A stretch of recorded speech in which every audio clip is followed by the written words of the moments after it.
my name is Sagan Stephen. Today I am going to tell you about hazards of drinking Coca-Cola. Drinking Coca-Cola increases blood sugar level, which in turn causes dementia. Drinking Coca-Cola leads to food decay, weight gain, diabetes, heart attack, and cancer. The phosphoric acid in Coca-Cola causes microbes. The caffeine content in Coca-Cola causes sleeplessness, dehydration, and mood swings.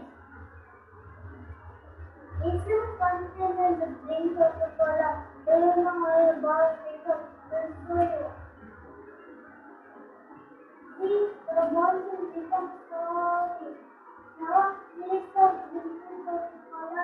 Avoid junk food as much as possible. Thank you.